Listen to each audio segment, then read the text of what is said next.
We're in the information age, but facts are in short supply. Reject the noise, ask bold questions, and pursue the truth with FBI whistleblowers and founding suspendables Garrett O'Boyle and Steve Friend. This is the American Radicals Podcast.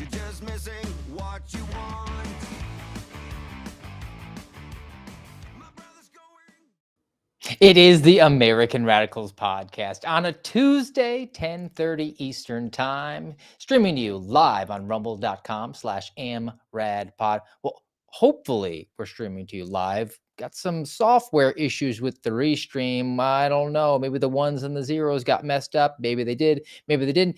And if they don't stream, we'll just record it and put it up there later. But hopefully coming to you live on rumble.com/amradpod. Definitely going to come to you on the iTunes, iHeart, Spotify audio format of the show, which we upload after we get done with the show every Tuesday, Thursday, and Saturday. So grateful to have you along with us today. If you haven't already, give us a nice thumbs up, a follow, a subscribe, a 5-star review. Do all the things. Help us to grow this hobbyist podcast to radicalize more Americans. It is, after all, a hobbyist podcast, not here representing any particular department, agency, arm, bureau of the federal government, the United States of America. I'm just here as an American exercising my First Amendment rights to speak about things that are open source information, newsworthy content, giving you my unique perspective on things, and just trying to share a laugh every now and then, like I enjoy doing with my qualifier. But what is on tap for today? It is a brand new week, and we have a lot to get to. You know, going into the weekend, you can kind of just check out and pay attention to football. Or you could catch up on all the news like I did over the weekend, which was pretty hard hitting. There were some things I missed at the end of last week, some things that happened over the weekend I want to get to. And it's all through the vein of being under the false pretense that you're in control of the situation. You're actually out of control most of the time. So today we're going to talk about ICE, Immigrations, Customs Enforcement, being under more pressure, additional pressure from various areas, be they from private citizens, organizations, the news media, or even judges. Criminals are being set free by communist judges and juries. There's a multi-front war between the United States and China. It's not kinetic yet, but we're fighting that with minerals and artificial intelligence and finance, and both sides are trying to get control and don't really have control. We'll get into that. And Big Pharma is rewarding itself and the government at the cost of you, who you would think would be in control of your own health. But you know, I got on this kick with being in control, out of control, the false misconception that you're ever really in control, because over the weekend, decided to sit back, spend some time with the family, veg out, watch a nice family movie. And as we are wont to do in the Friend household, because it's myself and 2 boys and mom, sorry, she's outvoted, we decided to watch the original Jurassic Park. And man, I'll tell you, that movie has held up for nigh on 3 decades. And there's a scene there because every time I watch that movie, I seem to learn something new. It's just got so many different layers. It's not just a knockoff sci-fi film as the various iterations and the sequels have gone about over the last 30 some odd years. The original OG Jurassic Park, there is a lot of knowledge there. And every time I watch it, I learn something new, and just not how Timmy, the boy, just should have helped the people keep the door closed by picking up the gun that the woman was trying to pick up with her foot. That kind of jumped out to me like, well, that was an obvious mistake. I don't know why they didn't handle that on set. Steven Spielberg, you got to pay better attention. But I'm talking about something that's deeper. And there was one particular scene, and I have it pulled up. We'll give it a play and then react to it in context of what we're going to be discussing today about not really ever being in control. But with this place, I wanted to show them something that wasn't an illusion. Something that was real. Something that they could see and touch. A name not devoid of merit. But you can't think through this one, John. You have to feel it. You're right. You're absolutely right. Hiring Nedry was a mistake. That's obvious. We're over-dependent on automation. I can see that now. Now, the next time, everything's correctable. John. Creation is an act of sheer will. Next time, it'll be flawless. It's still the flea circus. It's all an illusion. When we have control again. You never had control. That's the illusion. I was overwhelmed by the power of this place. But I made a mistake too. I didn't have enough respect for that power, and it's out now. There you go. Now, they're arguing in context of the movie, and the guy who essentially invents Jurassic Park, funds it. He believes that he can, through a system of automation and a system of controls, create dinosaurs and keep them in a zoo. And as it comes to be throughout the movie, for those who haven't watched it, I'm not going to worry about the spoilers. The movie is, after all, 30 years old. You can't do that because nature always finds a way. And that's the general takeaway from the movie. Now, for our purposes today, I think that we have a perception of control all too often that just doesn't exist. Really, what can you control at the end of the day? It really is what's within your immediate grasp. And all too often, we think that through voting in a particular election, outsourcing our autonomy and decision making to an elected official, or partnering with people who say all the right things, that we can essentially exist in the controls to get the outcome that we want, when the underlying problem is those controls never existed to begin with. Now, here are the examples I've got for today, and there's a lot of them. So let's begin the churning and the burning. First story I have concerns ICE, and I've got a few of them in a row here. This comes from The Blaze. Headline: ICE agents fear for their safety after a security fence was removed at a Chicago area facility amid sometimes violent protests. Now, U.S. ICE processing facility is in Broadview, has been the site of many rowdy and sometimes violent protests, with rioters consistently attempting to block the building's driveway and road to disrupt operations. The federal government installed this temporary security fence. Now, there is lots of video, after the No Kings protests, riots that occurred over the weekend. Actually, it goes the other way. They called them protests, but they're actually riots. There's a lot of footage out there about this particular ICE facility that exists. It's just outside of Chicago, and you can see the security fence here. I think I have a video of it. Yeah, I'll throw this up. And you can see how the security fence exists to create this barrier between the rioters, and the ICE guys who were just trying to do their job of detaining and eventually deporting illegal aliens. Here is the footage of Broadview.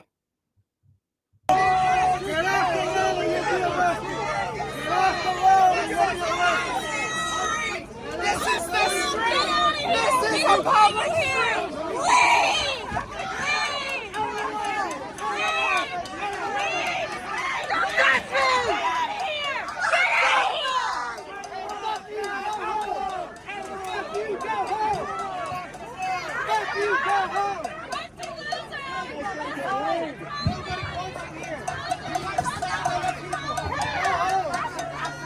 Fucking home!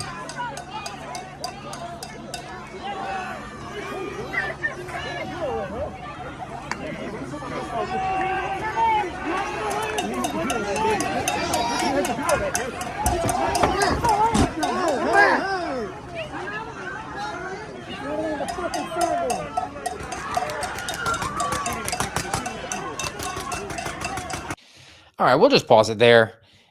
You can see there's both sides there of the law enforcement officials and the protesters, rioters. And both are trying to cling to what they believe is a controlled environment.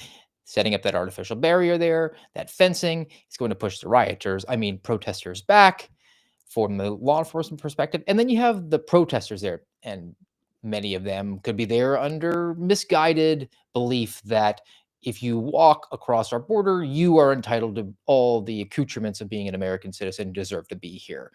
That's a false misconception. And they could be there exercising their First Amendment rights like a hobbyist podcast would. and yet they're partnering with people who are becoming increasingly violent. So you can see how both sides have created a structure and a belief that they have a control of the situation, and yet they're getting closer and closer to it becoming more volatile and violent and potentially dangerous. Now, with the removal of this fence, I think it also it does away with the false belief from the ICE perspective that they were ever really in control of the situation. So there's another video that I have, because now that the fence has been removed, these officers are going to have to confront the protesters more so than they had. They don't have that buffer zone, and they're going to come around to the realization that they never really indeed had the control. Here's an updated view of what it looks like outside of the Broadview detention facility from ICE near Chicago.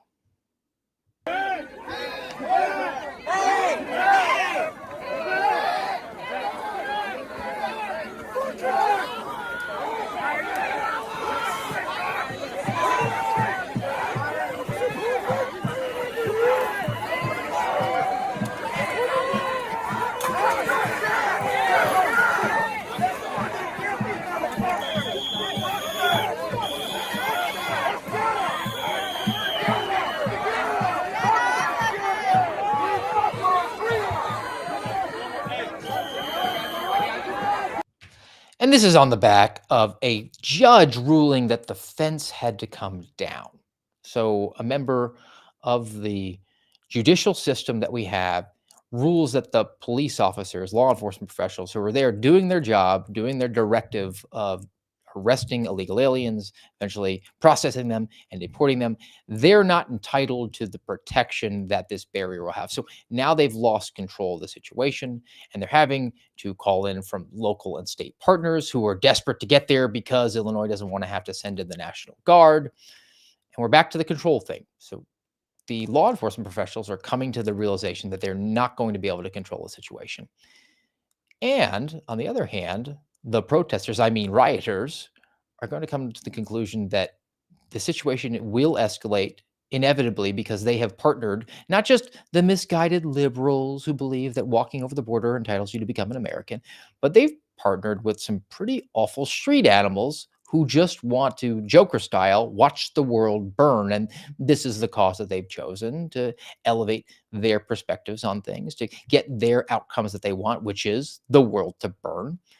And when that fire is set, the National Guard is going to come in. They're going to lose control of their situation and pushing across their message in a more sympathetic way. Both sides now are going to come to the realization that they never really were in control of the situation.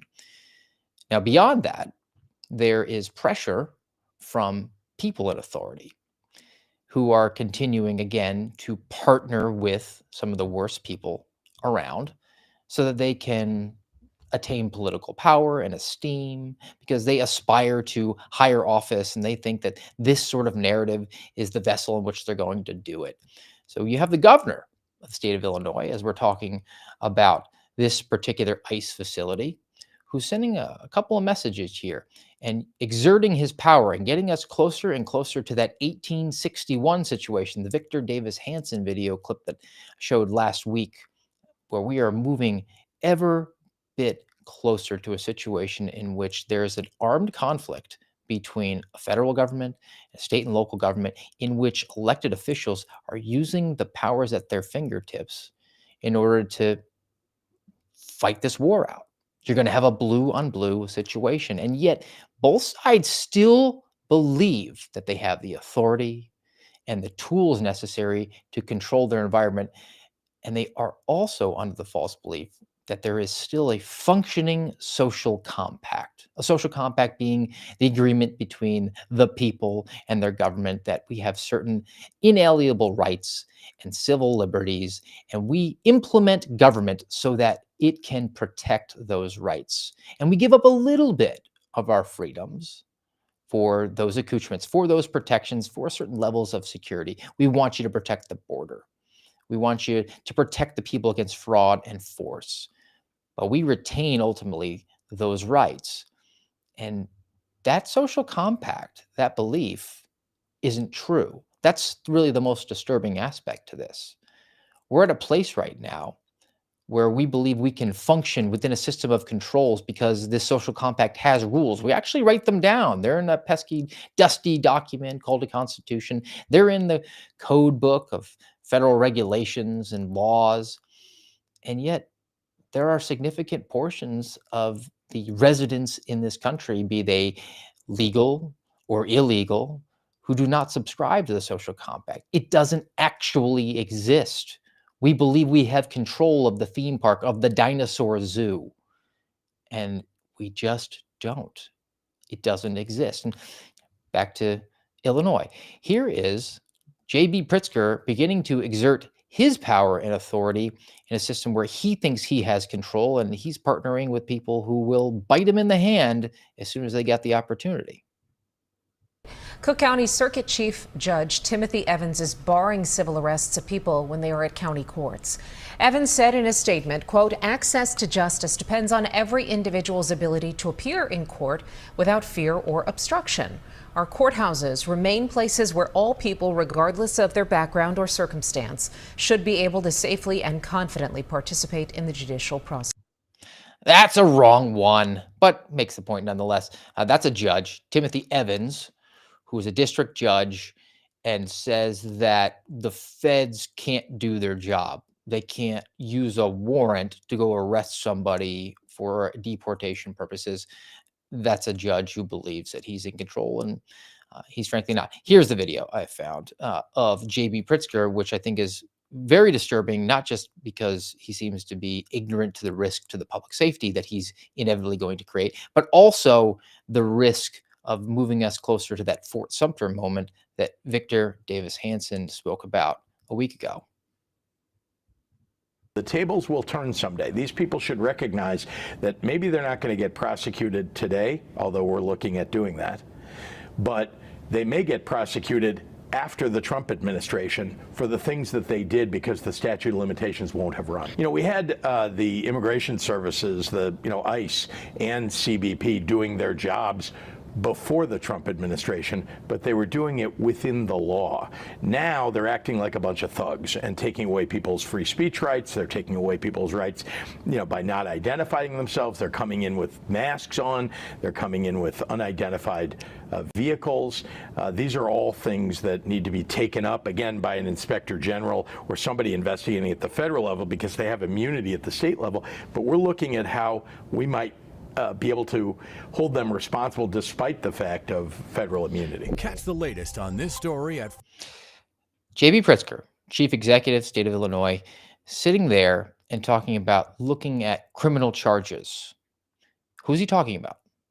He's talking about ICE agents. J.B. Pritzker is planning right now to bring federal charges against ICE agents for doing the job of an ICE agent, for going forward and executing lawful arrest warrants and deportations.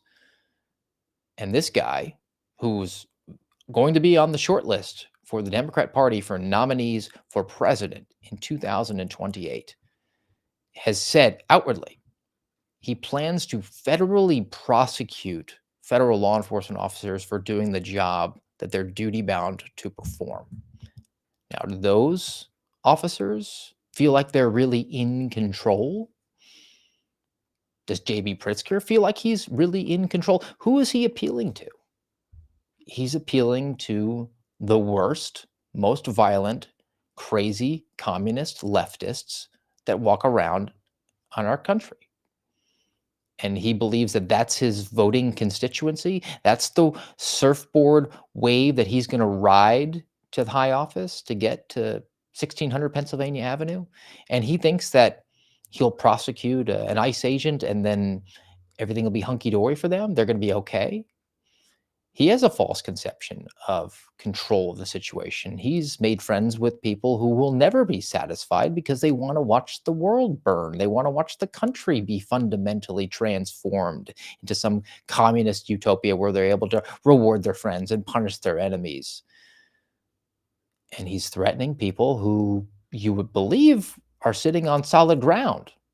They're federal employees is nice job security unless there's a shutdown. But even during a shutdown, you're guaranteed you're going to get paid afterwards. You get a nice pension coming to you. You should feel pretty good about your lot in life.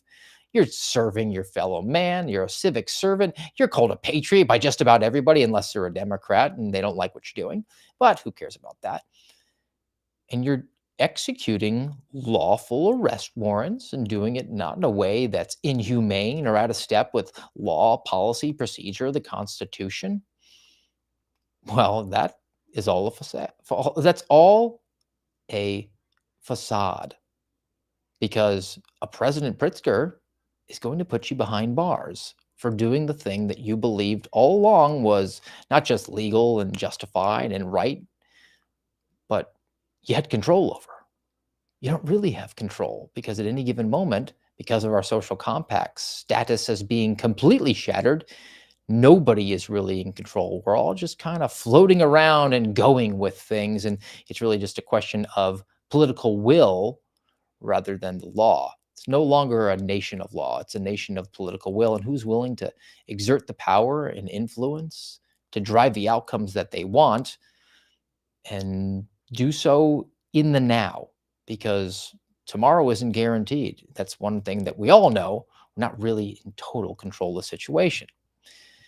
I want to pivot, though, away from the J.B. Pritzkers of the world and talk about maybe the media's perception of what their influence is here, and how they seem to be continuing to message over and over again how the evil, bad, and awful Donald Trump Part 2 administration is going after these illegal aliens who just want to earn an income and support their family and fold right in and melt right into the melting pot. And they're not. They're taking advantage of our situation. They're taking advantage of this broken system that we have. And the media continues to pick the worst examples possible and try to message it to the American people as not really being the problem. And again, they're choosing these because they feel like they can control the situation. They're existing in a pre-internet era as it is, because they don't believe that we have the power of the Google, where we can actually double check and fact check the things we're saying and say, look, we do not believe you anymore. I mean, I said pre-internet, maybe a more adequate timeline is not pre-internet, it's pre-coronavirus, when all of the veil fell down, when we really saw so many people become activated and awake and alert to the lies that are continually being spewed in your direction by a media that believes falsely that it has control over the way things operate in this country, because that might have been true in the past, but it isn't true now. We have the information superhighway and a healthy amount of skepticism, as long as people haven't dropped total grasp on reality and believe that the earth is flat, or that the FEMA death camps are out there, or whatever conspiracy theory you have. I think there is a certain level of skepticism and cynicism that is healthy, and that is definitely an outgrowth of the way that we realized very early on, some of us, about the lies that were going on during coronavirus. But all this is a buildup for the media and its false sense of control of the situation. A couple of examples here. Local news, Fox News affiliate. Federal investigators say evidence shows the ICE facility shooter put a lot of planning into the deadly attack, but ultimately missed his intended targets. Hello and welcome in, everybody. I'm Casey Stiegel. Hello, everybody. I'm Heather Hayes. So FBI officials say 29-year-old Joshua Yon left behind handwritten notes saying he wanted to terrorize ICE employees and interfere with their work. No agents were hurt, but one person in ICE custody was killed. 2 other detainees critically wounded. Authorities are still analyzing devices and data confiscated from addresses connected to him. Fox 4's Sean Rabb joining us now in studio with more on this. Sean. Yeah, and we learned an awful lot about his motive from federal officials today, that Joshua Yon's anger and hatred was targeted at ICE agents. What he did is the very definition of terrorism. All right. So we learned from the local guys that this Joshua Jean, this was the individual that was up there taking shots, wound up shooting 2 illegal aliens. He had animosity against the ICE agents. That's the facts that are being presented. by law enforcement, by the local news. Fair enough.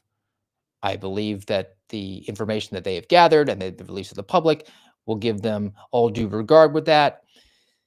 And then I want to contrast it with what we saw from recently NPR, because they tell a completely different story. An NPR that gets money from you, the American taxpayer, or traditionally did until they got the cuts. And unfortunately, those cuts aren't permanent. We'll probably see them get more funding in the future. But what does this say? Headline, shooter at Dallas ICE facility was motivated by notoriety over ideology. Well, that contradicts everything that we just learned from that local news piece. That's probably why you should always trust your local news. The piece says the parents of Joshua Jean, who died by suicide, told local police that their 29-year-old son was a loner. He was unemployed, didn't have friends or romantic partner. The parents told police that Jean spent much of his time on his computer playing games and was obsessed with AI. The actual political philosophy of individuals who commit this kind of violence could be difficult to label. Well, thank you very much, NPR. I believe that the law enforcement personnel and elected officials and people that were speaking at the lectern and the local news affiliate identified the ideology pretty well. He had animosity towards ICE.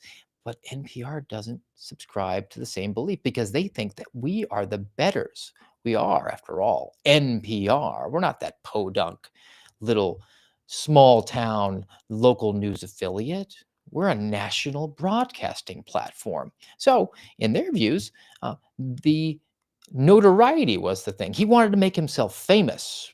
No evidence that points to that at all. So, because they don't have the facts, they have to insert somebody else's opinion and present it as the facts because they have the false belief that they have control of the situation and the control of the narrative. And they're just going to tweak it a little bit because they don't like to have to report that the J.B. Pritzkers of the world and the judges who are ruling that the ICE facilities can't have fences might be partnering with extremely violent and troublesome individuals who will one day inevitably turn for them. But in the meantime, that's the road to political power.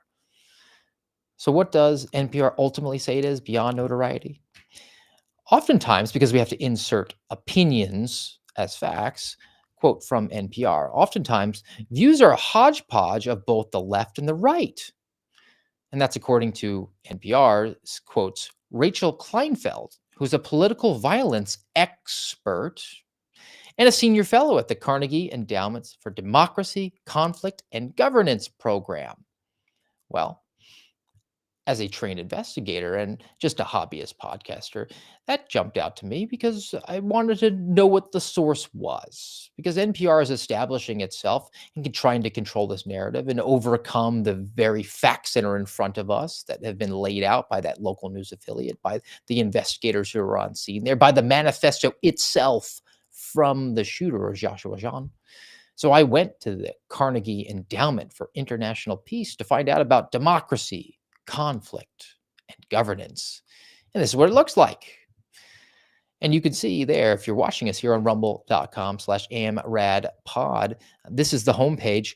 In very small print there, they want to tell you about themselves. And this is why you know that they're awesome, because they just repeat their name when they talk about us. So about the program, the Democracy, Conflict, and Governance program is a leading source of independent policy, research, writing, and outreach on democracy, conflict, and governance.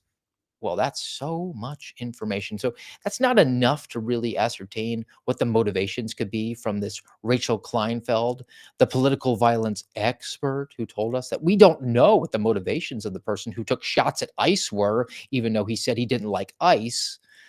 So I had to look a little bit deeper to find out what's going on at this center. Well, they have articles like headline, Trump erases women from foreign policy. Headline, how to make recognition of Palestine count. Headline, U.S. democracy under pressure. Oh, so that does clear things up. We're inserting a communist, leftist, progressive ideology, and we're stating it's fact. And we're doing it from the lectern of the high-minded NPR. A national news brand, a place that I go to for news, mostly just to dunk on them. But you would think that they would be a reputable news source. They're inserting a leftist ideology, very clearly so, and stating it as fact because they believe that they're in control of the narrative. They believe that they are still existing in a time when the news can go on, and Walter Cronkite can describe the Tet Offensive as the war being lost when it was a tactical victory for the United States in Vietnam. And at that time, at least, turn the entire tide, the perspective of the American people against what was going on in Vietnam. Similarly, NPR believes that they can say that a crazed lunatic who was inspired probably by AI bots on Discord or Reddit to go and carry out his worst ideas, which were his ideas, that ICE agents needed to be killed. That's not ideology. That's just someone trying to be famous. And they think that they have control of the narrative. They think they have control of the people who they are going to use as the useful idiots in order to push forward a narrative because it's bad for the guy that is the president right now, who they don't like, who's really mean and orange and literally Hitler. You don't have control. I'm a hobbyist podcaster who took about 10 minutes to completely obliterate your narrative. How long do you think that this can go on? I'm one. There's millions of us out here. We no longer trust you. We're not going to take your word for it anymore. You've lost the narrative. You've lost the ability to control the narrative. Very much like the J.B. Pritzkers of the world will inevitably lose the control of the violent street animals who they're pushing forward right now to go to war with ICE agents in the hope that maybe we can have another Kent State. Man, I'm making a bunch of 60s and 70s references today. My apologies. All right, I want to get off of the ICE thing for a little while, and let's talk about something else. Well, actually, this is ICE tangentially related, but it's more of a law enforcement and a failure to believe in the system, that you have control of the system, I think. And there was a recent acquittal. Now, with all these protesters, I mean rioters, I mean protesters, I mean people exerting their First Amendment rights, the violent folks who are getting in the way of law enforcement officers who are just trying to do their job. And that's obstruction for those who need a reminder of the law, basics. But it's only obstruction if the system supports the legal system that we have. And there was a recent acquittal. This woman was named Sydney Reed. And I have a piece from Reason. I got actually a couple of pieces from Reason today. Headline: Woman acquitted of assaulting FBI agent after 3 grand juries declined to indict. The problem is that they tried to indict her in Washington, D.C., and you don't have control of that area. That is, after all, ceded territory. But her name is Sydney Reed. And the way that the described event, and I went to the charging document to get a description of what actually transpired. And let's just put yourself in maybe the grand juror seat, or at this point, it went to a jury trial for a misdemeanor because they couldn't indict her for a felony. Here are the facts of the case. Officer Vincent Liang gave instructions to Sydney Reed to step back and allow them to complete the transfer of 2 suspects. Reed continued to move closer to the officers and continued to record the arrest. Officer Lang reiterated to Reed that she could not get any closer. Reed got in Officer Lang's face, and he could smell alcohol coming off her breath. After multiple commands to step back, Reed tried to go around Officer Lang by going up the side steps and attempted to get in between the FBI agents and the second suspect being transferred into their custody. Reed was trying to get behind the officers and impede the transfer of the second suspect by inserting herself between the second suspect and the agents.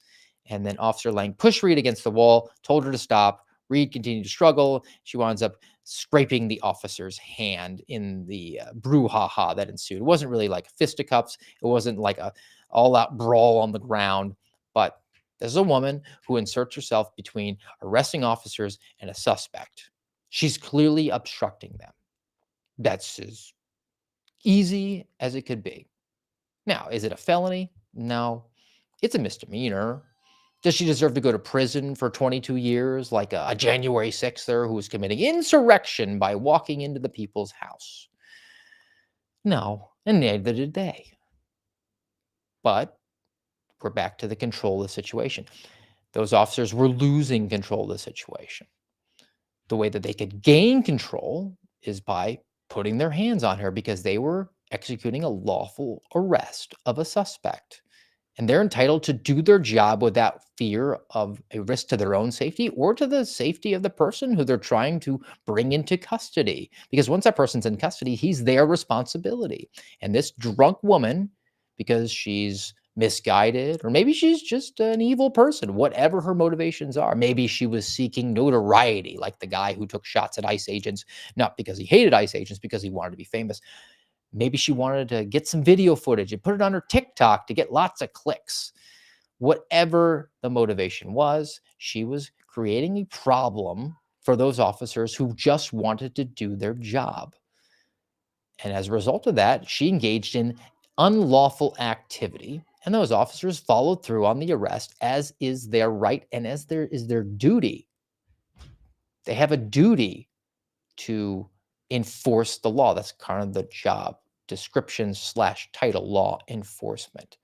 If you're impeding their ability, you're lucky that more violence wasn't exerted on you. They don't know what your intentions are. They don't know what your capabilities are, but you obstructed their ability to do their job. You committed a crime. There should be a consequence for that. If we have a functioning social compact where we believe we can control the situation, we arrest the suspect, we present the facts, there's due process, and then that process bears itself out.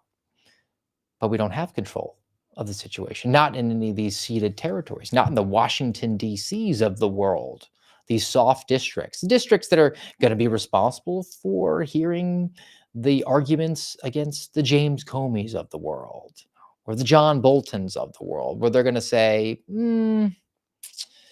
we know what they did might have violated the law. Well, not for Comey, but Bolton.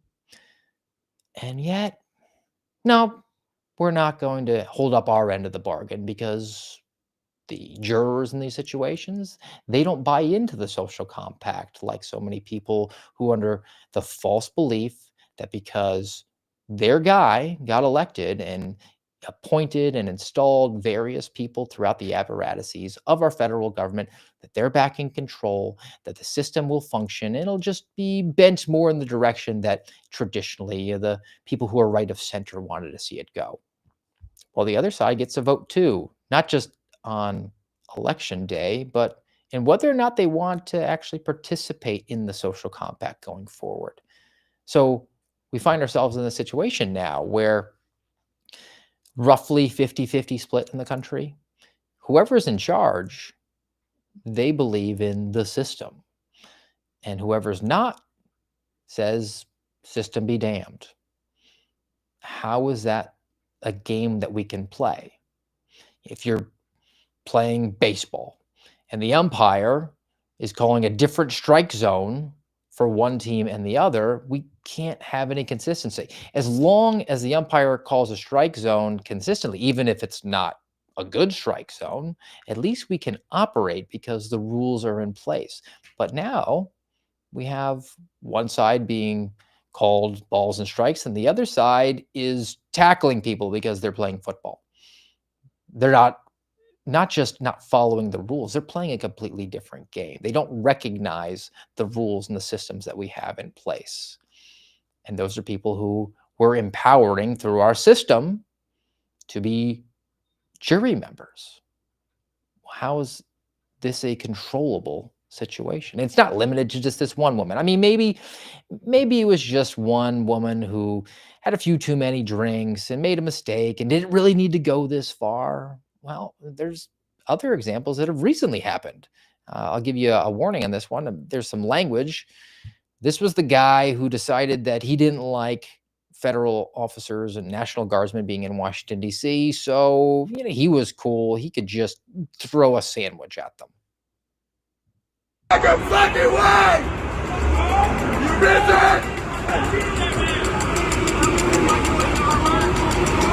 Motherfucker! Oh! Oh! Oh! It's fucking gun! Fucking gun! All right. Again, is it a felony? No, it's actually kind of funny.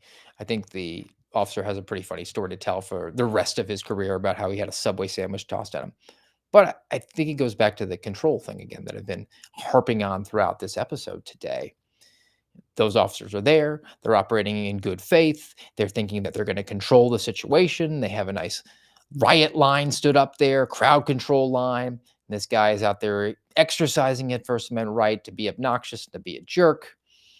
And then he snaps, loses control, engages in unlawful activity.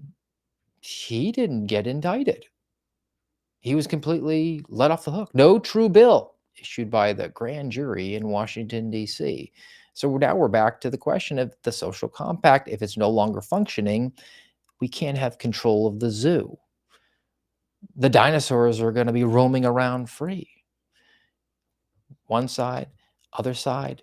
We're all just kind of playing this game where we think we can control everything. And we never really had control to begin with. Now, that is a problem for people who are trying to push forward their political narrative on the streets when they're protesting. That's a problem for people who are entrenched bureaucrats within the government who are trying to push their political perspectives within the confines of the law. But what about just the regular people?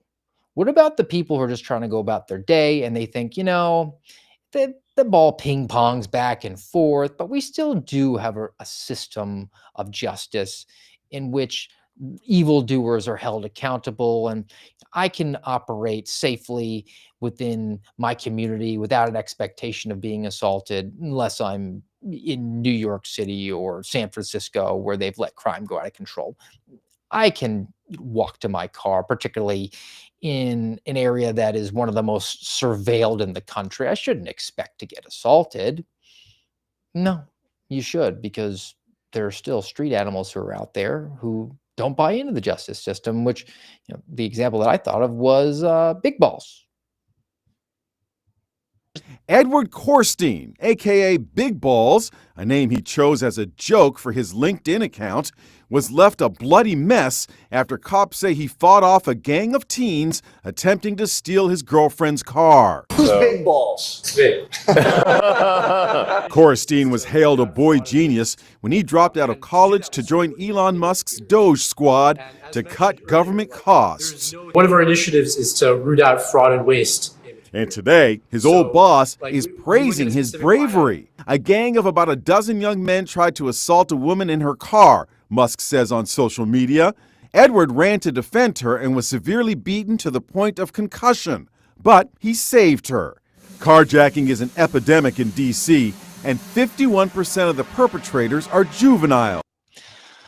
All right, so Big Balls. That's not news. That's not new news, and we know that happened.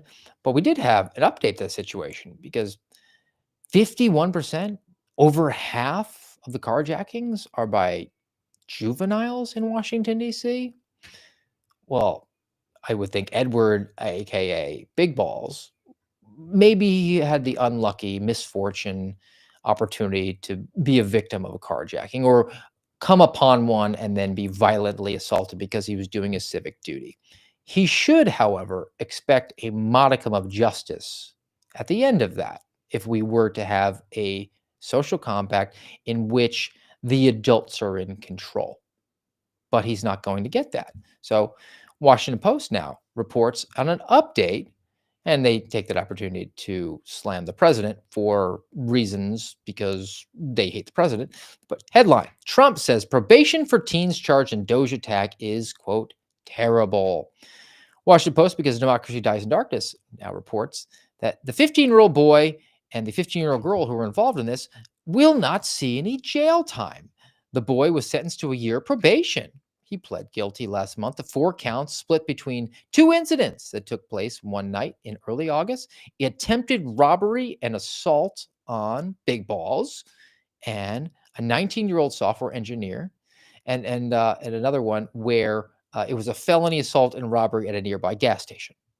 The girl, she pled guilty to 1 count of simple assault for pepper spraying someone at a gas station. In exchange, prosecutors dismissed another simple assault charge that she faced from the night, that being the attack on Big Balls. We're not in control of our own justice system. How does this bode well for us? Well, we're not in control of the justice system to hold the guilty parties accountable, be they throwing sandwiches or maybe getting in the way of law enforcement or actually engaging in a violent assault. And then from the other perspective, we're not in control of the law enforcement from going after the innocents. So, equal opportunity critic here. I told you I had a couple from Reason. Here's two of them. And they have a nice section in reason.com called Free Range Kids that I got these from, just because this is the system we live in. We have officers who are going after moms because they let their kids have a little bit of autonomy. This piece, headline: Mom placed on child abuse registry for letting her 13-year-old babysit. Single mom of two and home health aide. Her pseudonym is Alice. She needed to run a brief errand. She asked her 13-year-old brother, who she's also a caretaker for, with babysitting for her nearly 1-year-old child. And for this, she was placed on the state's child abuse registry. And that's not new, because I went back to a story from, gosh, it was almost a year ago, but I remember this one. This mom was jailed for letting a 10-year-old walk alone in town. Now, for those who are worried that maybe he was walking around Washington, D.C. and might get assaulted by the Big Balls assaulters, or in New York City and have a machete cut off his hand. No, here's the details about the trials and tribulations of one Brittany Patterson. Brittany Patterson drove her eldest son to a medical appointment. Her younger son, 11-year-old, his name is Soren, he intended to come along, but he wasn't around. She said, quote, "I figured he was in the woods or at grandma's house," because grandma lives on the property with them, which is 16 acres. However, the 11-year-old Soren was not playing in the woods or at grandma's house. He decided to walk to downtown Mineral Bluff, town of 370 people. It's less than a mile from his house. Speed limit, 25 miles an hour. And a woman rolled up and said, "Are you okay?" He said yes. And then she called the police. And instead of saying, "Mind your own business," the police arrived at Brittany Patterson's house, handcuffed her, and took her to jail. She bonded out, and then she was assigned a case manager from the Division of Family and Children's Services, and they documented the incidents and provided her a safety plan to sign. It required her to delegate a safety person to be a knowing participant and guardian and watch her children whenever she left the house.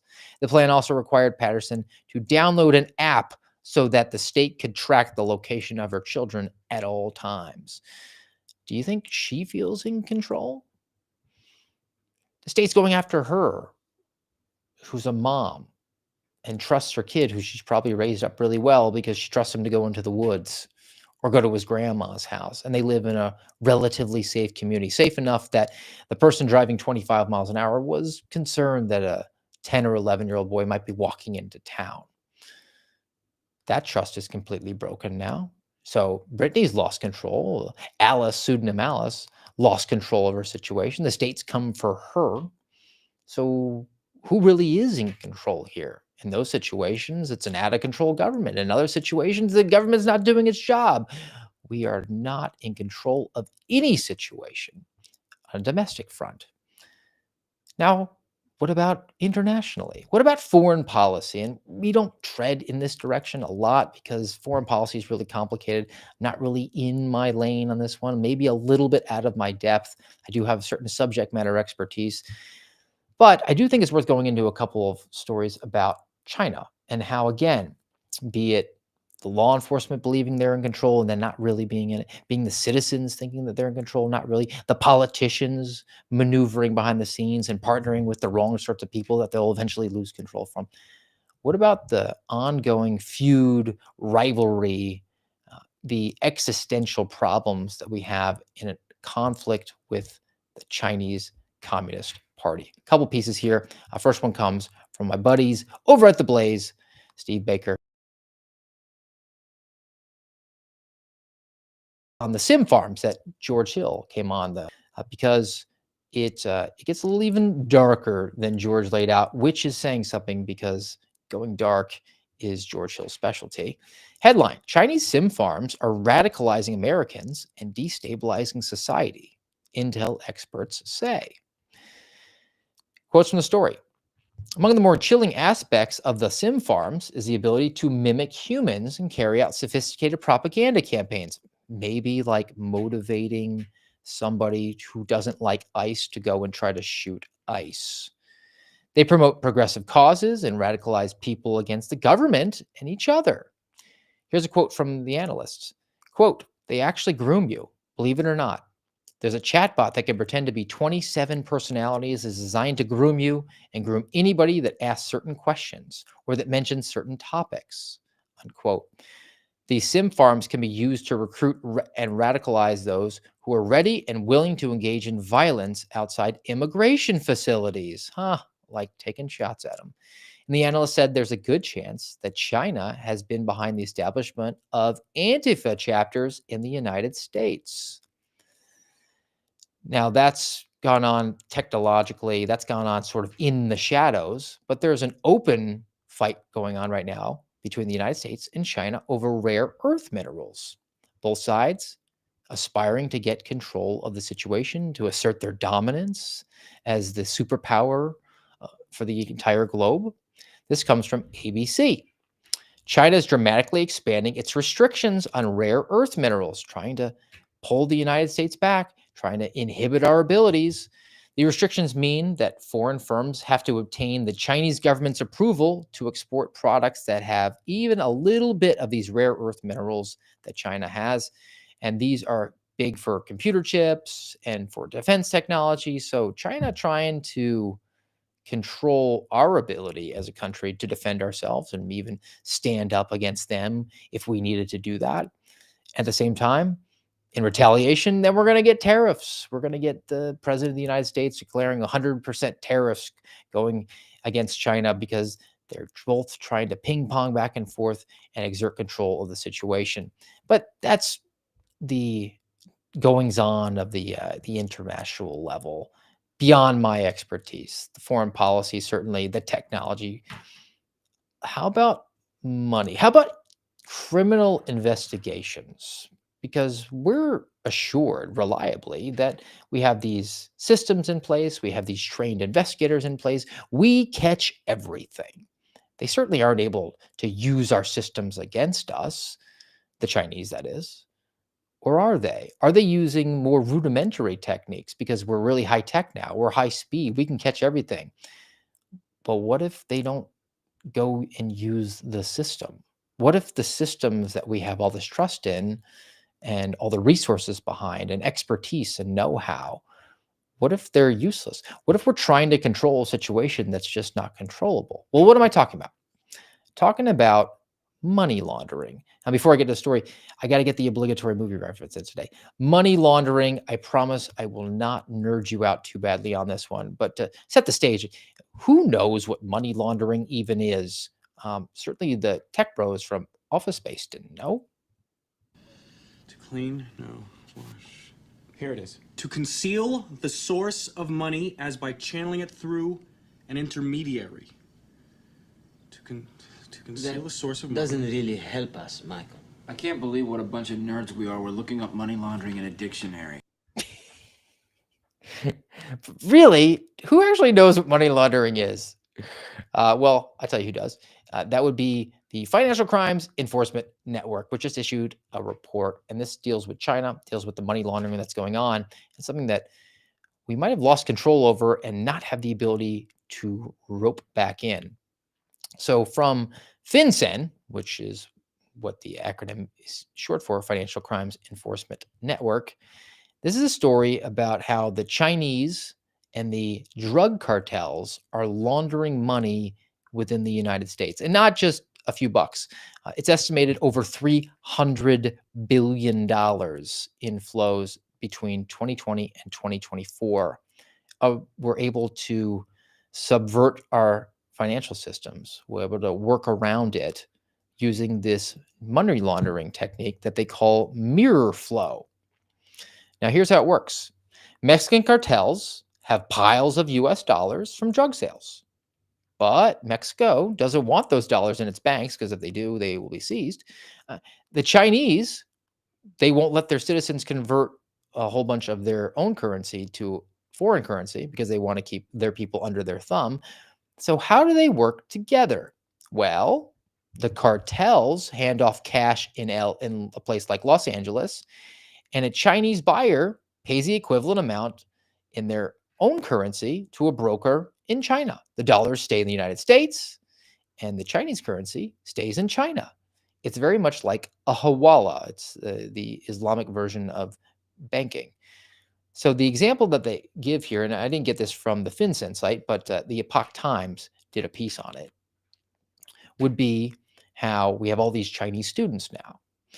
Well, the example is that you have a Chinese student who's studying at a university and then needs a little bit extra cash. So they are approached and they say, hey, can you move some money around for us? And it doesn't look suspicious because this student is using Zelle and Uber and doing all these small time transactions. But in essence, what goes on, the student agrees and you have dozens of deposits, like $200, $100, $50 going to and from strangers. Well, I'm just Zelling them money. We split an Uber the other day. But in essence, what that's really going on is that the money that's being moved around is cartel money going to a Chinese broker.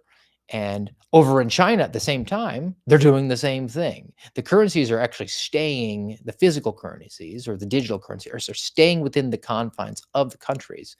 And yet the United States is unable to track it because they're going around our financial networks and using this mirror flow. So are we really in control of our own system? Or has the Chinese subverted us to the tone of hundreds of billions of dollars? Have the cartels subverted us? For all the bragging that we see at federal law enforcement, how they're seizing these resources. They're not just seizing the fentanyl and the cocaine and the meth, but they're actually grabbing onto the financing. Is that really going on? Well, maybe to a certain extent, but I believe that we're not really particularly in great control of confronting the financial threats that the Chinese Communist Party has and the drug cartels for that matter. Now, it's not just all bad news for us, or actually this one could end up being bad news for us, but how about in China, where you would think that Xi Jinping is in control? He's an autocrat. He's a dictator. For all the people that were out there marching around and protesting, I mean rioting over the past weekend about how we don't have kings, they kind of have a king in China. But maybe not for long, or a new king might be arising soon. So this comes from the Gatestone Institute, and it's a discussion about how Xi might be losing control of his country. Headline, has Xi Jinping lost control of China's military and China itself? So in, let's see, this was last week. China's Ministry of National Defense announced that the Communist Party's Central Committee and Central Military Commission, they had fired 9 officers in the military. Now, what's weird about China is that, well, it's normal for them, but it would be weird for us. The Communist Party controls the military outwardly so. It's not an arm of the government. So by being the head of the Chinese Communist Party, Xi is the supreme commander of the military, not just because he's the president. So the most senior of the officers who was fired is this General He. He's the second-ranked vice chairman, and he's the #1 loyalist to Xi Jinping. So he gets fired. Well, that doesn't make sense. Because why? And I'll have to do some Abbott and Costello. Why would Xi fire He? Well, maybe Xi didn't fire He. He might be purging his own people, but it doesn't make sense because that guy is his #1 biggest fan. True blue, totally loyal. But there were some recent articles written. Recent articles that were critical about the collective leadership of the Chinese Communist Party. And that indicates that maybe there is a power struggle afoot in China. The articles were written by those who were aligned with Xi's number one rival, who's General Zhang. And that could not have happened if Xi was in complete control, because he has 100% control over his media and his military and his country. And if the media is coming out with some criticism of the dear leader, maybe he's not the leader for long. It is unlikely, at a time that Xi Jinping appears to be fighting for political survival, that he would remove his most important supporter, and that supporter would be in control of his military. So as being pointed out here from, and I had the wrong thing the entire time. I'm sorry, guys. This is the Gatestone Institute. The Gatestone Institute, that Xi Jinping might actually be on the downward slide of his control of China. And I'll have to poke George on this one, what his assessment is. But for our purposes today, if the ultimate control guy is about to lose control and he's involved in a war of words, a war of resources, a war of money laundering, a war of drug importation with the United States, what is the best way for him to get control back? Well, would be to do something very aggressive. So in an effort to maintain control or assert dominance or regain control, might there be a risk or a threat that we're going to have to engage in some sort of kinetic activity because China makes a first move out of desperation in order to exert its own control of its own destiny and on its aspirations to superpower status within our global community. All right, that's kind of all I got for international affairs. Again, not my thing. I want to pivot over to the big pharma stuff as we're rounding things out here on the AMRAD pod. I've got a couple of pieces that I think, again, blow up the narrative and the perspective that you're ever really in control. And it always goes back to the coronavirus, which I will touch on. But what is the purpose of big pharma? Well, I mean, the most benign explanation for it is, well, we're producing products, these medicines that will help people to survive illnesses and injuries, live longer lives, to give them a certain modicum of control of their environment. Gone are the days where you get a hangnail and as a result you get an infection and you're dead. And if you're 29 years old, you're considered to be kind of elderly. Because of the technology, because of medical advancements, we've been able to control our destinies to a far greater extent, extend our lives, extend our ability to do things like travel internationally and not have to worry about if you get sick and you wind up in some hospital in a foreign hellhole. Being able to experience life in a much fuller fashion because you have the time to do it. But in our effort to do that, did we ever really have complete control or a complete understanding? Is that sort of now eluded at our fingertips? So from NPR, good news, guys. Antibiotic resistance study is offering good news for bacteria and alarming news for humans. So I guess we got superbugs coming. Thank you very much, experts, for making this happen. New World Health Organization finds that 1 in 6 infections worldwide are resistant to some antibiotics. Some of the most common infections that afflict tropical communities and countries, nearly 50 to 60% of their infections are now drug resistant. So in an effort to exert more control over our environment, and we produced more antibiotics, we've now created superbugs. Well done, everybody. They should have just rubbed some dirt on it, maybe a little bit more. Now, what about the experts who are arguing for things to make you healthier, to live longer, control your blood pressure, control your cholesterol? You don't want to keel over and die of a heart attack after all, right? Well, that's been a facade the entire time as well. Because, to take it out of a blood pressure, a cardiovascular assessment context, how many times are they going to change the perspective on eggs? Are eggs good? Are they bad? Well, are part of them good or part of them bad? We don't know. We keep changing the standards. And yet we keep making decisions and pushing forward health policies and recommendations, and people that have permanent implications based on the latest changes. Now, does your understanding of science change? Okay, I get that. What if the understanding of the science has always been the same? What if this has always been an effort to control people and do so to the benefit of big pharma? I know I'm kind of like beating around it. I'm not doing a good job of articulating it.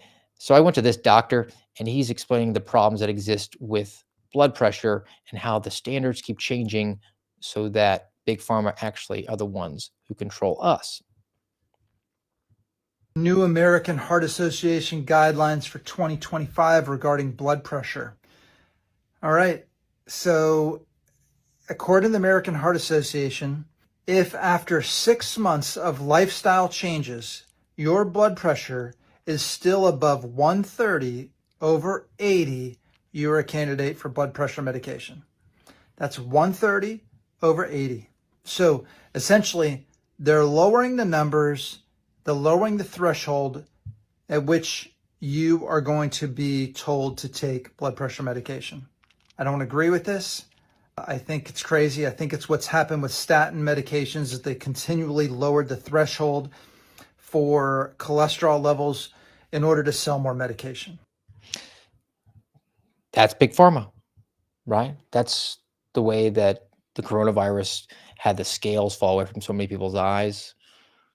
Here we have an effort to control your environment, to listen to the experts, to ensure that you have a healthy level, go based on their recommendations. You're trying to control these things, and yet it's been completely flipped on its head now. And we're just going to change the scale. We're going to reduce the number that we recommend so that you're on the hook for us, so that we can continue to sell you more of our products, not because they're particularly healthy for you or because you'll benefit from it, but because we see a sucker on the line, somebody who's in good faith trying to listen to the folks that they believe have their best interest in mind. And they never really did. We never really had that control. Now, for the American Health Association, as that guy there talked about, I guess it's kind of on us. We should have known this all along throughout coronavirus. The American Health Association is the same entity that supported the COVID-19 vaccines. Trust the experts. They also cautioned against mal and misinformation out there, because all this talking points out there about how the coronavirus vaccines might be causing your heart to explode due to myocarditis. That was not true. Completely and wholly inaccurate, fake news. And then they put this out. Myocarditis from COVID-19 booster, rare, but risks highest among teens. So they don't know what they're talking about, or do they? Now, away from changing the standards, I think that we should probably expose one last thing here. While we're relying on big pharma to help us survive longer, and again, I'm not a guy who's saying that we should use crystals and look for signs of the stars in order to make health decisions. I think there is a place for Dow Chemical when it comes to things, particularly when I get like a head cold. I'm the biggest baby. As an aside, if I get sick and I get a head cold, the recommendations are that you take the cold medicine every 4 hours. Well, I mean, I just find 4 different cold medicines, and that way I take one every single hour. I think that probably goes well for me. But I want to talk about the pipeline that exists between our government and big pharma. Now, the Highwire has a couple of pieces here that are worth getting into. And this talks about a couple of different agencies within the federal government and how folks will matriculate from there into the private sector or back and forth to benefit themselves at the cost of Americans' health. So the first one from the Highwire, headline: FDA to big pharma, the Peter Marks pipeline. Dr. Peter Marks is the former director of the FDA Center for Biologics Evaluation and Research. Once regarded as a chief architect of Operation Warp Speed, that's the COVID vaccine, Dr. Marks has now quietly transitioned to a top executive role at Eli Lilly. Well, I mean, he's an expert in his field, and maybe he's just done his time in government service, and he's just going to continue to serve just in a different capacity. Eli Lilly states that Marks' employment as a strategic leadership hire, but the optics demand scrutiny, you think? He stands to make about $7 million by moving over to Eli Lilly, and that's after he helped spearhead Operation Warp Speed, which sent billions of dollars to Big Pharma. But he's not alone. This is a adjoining piece, health establishments, revolving door. So we've gone from pipeline to revolving door, but we kind of understand where we're at here. And here are some examples of people who have moved back and forth between government service and Big Pharma under the guise of public service / creating products that people want, need, and desire to help to control their health outcomes, but in essence, don't really do that and just lead to more money finding itself into the coffers of the government and to Big Pharma. The examples that are given here are Jaya Goswami began working for the FDA's Center for Biologics Evaluation and Research. She was tasked with determining whether Moderna's vaccine clinical data met regulatory standards. Moderna was granted the license, so she facilitated Moderna getting their license for their vaccine. And then she went to work for Moderna, Director of Clinical Development and Infectious Diseases. Well done, Jaya. Another one, his name is Monsef Sloya, resigned from the board of Moderna, sold $12 million of stock to take a contract position with Operation Warp Speed. So this guy, Sloya, was with Moderna and went into public service, sold his stake in Moderna. So you're thinking, all right, it's all in the up and up, and went to work on Operation Warp Speed to invent the gene juice that so many people jacked into their arms and the American Health Association told you was A-OK. And then secondly said, oh, no, sorry, our bad. It actually caused your heart to explode with myocarditis. Now, Sloya retained $10 million, though, of stock in a different company, not Moderna, GlaxoSmithKline. Now, GlaxoSmithKline worked with him and received $2 billion in taxpayer funding. So he cleared himself of any sort of conflict of interest with Moderna, but held on to $10 million worth of stock with a different pharmaceutical company, GlaxoSmithKline, and wound up funneling $2 billion to them to benefit his own pocket. And the last one, Scott Gottlieb, he was the FDA commissioner, and then he accepted a position on the board of Pfizer in less than 3 months. So we can clearly see here the takeaway from Big Pharma. The pipeline or the revolving door that exists is, again, it's a facade that we're able to control our health and trust in the experts, trust in these institutions when they really just are existing to line their own pockets and serve their own purposes and attain more power. All right. So kind of grim message for the day.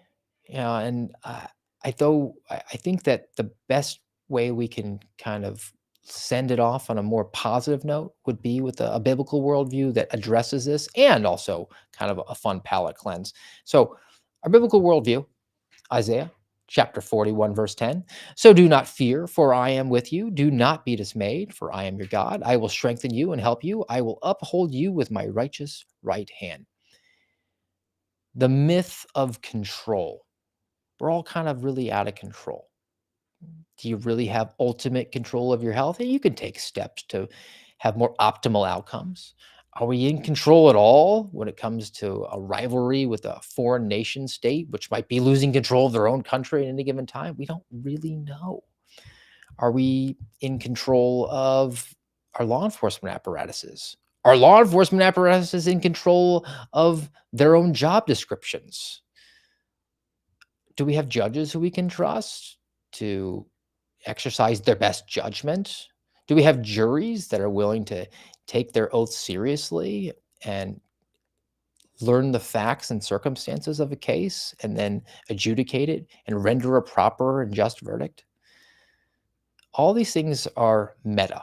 And I think it's worth noting that you really only have control of what's within your immediate grasp. I have this belief and a saying, I guess you could characterize it as, that we have to paint the fence. And I say that because if I view the world as a giant fence, I have to paint the section of the fence that's in my yard without worrying about what's in the next adjoining yard or what's worrying about going on with the fence that's down the street or around the block. You have to control the controllables that are within your own grasp. And then beyond that, it's kind of out of your hands. But we're not in a chaotic situation where there isn't a higher power that's in charge. I think we all have to kind of take a moment, take a breath, and realize that there is a greater force at play. I've been on this planet for 4 decades now. Just recently had my 40th birthday. I'm a man. I'm 40. And actually, give that one a play. Come after me! I'm a man! I'm 40! And I think that in my 4 decades, I can really come around to a couple of really clear points, particularly in the last 3 years where it was all chaotic. I'm not necessarily in control at all times, but there is a force that is. And I think Isaiah 41:10 kind of nails it. All right, we have a palate cleanse. And if you do want to exert control, I think you can be clever and trick your wife into doing what you wanted all along, which was bringing you your phone because you're too lazy. So, subject of today's palate cleanse, this is a nice wife hack that this guy plays and gets a nice reaction from his better half. Do you want to tell me who Rebecca is? It's Jack. No, it's Rebecca. It says Rebecca on the phone. Who's Rebecca? No, it's Jack. Who is Rebecca? No, it's Jack. Go ahead and answer. It's Jack. Okay. Hi. Oh, okay. It's Jack. Why do you have him in your phone as Rebecca? Well, if I would have put him in as Jack, you wouldn't have brought me my phone now, would you? Mike. That's well done. That's well done. My wife would never bring me my phone anyway, so I'm not going to try it. But for those of you out there, maybe worth consideration. All right, guys, that's going to do it for us today on the American Radicals podcast. Plan to be back with you Thursday, 10:30 Eastern time on rumble.com/amradpod. If you haven't already, give us a nice thumbs up, follow the channel, subscribe here on Rumble. If you listen to us on iTunes, Spotify, iHeart, make sure you give us a nice 5-star rating, a 5-star review. Like to read those. So until next Thursday, we will have to wish you a happy day, a safe day, and that's all I got. Have a good one. Talk to you later.